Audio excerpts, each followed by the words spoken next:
Remmers Epoxy MT100 is a moisture-tolerant 2-pack epoxy primer. Remmers Epoxy MT100 can be used as a special primer for matte damp surfaces as part of a flooring system, but here we will use it as a crack filler on concrete. As we are just mixing a small amount here, we're going to mix the components using a spatula.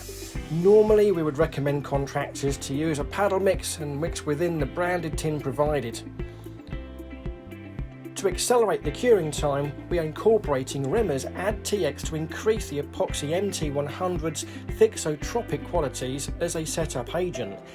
If you do not combine Epoxy MT100 with TX, the mixture will fall through the cracks without properly fixing the crack problem. Ideally, when you're mixing, you're looking for a doughy consistency. Fill in your cracks with a scraper, ensuring to press the mixture in fully.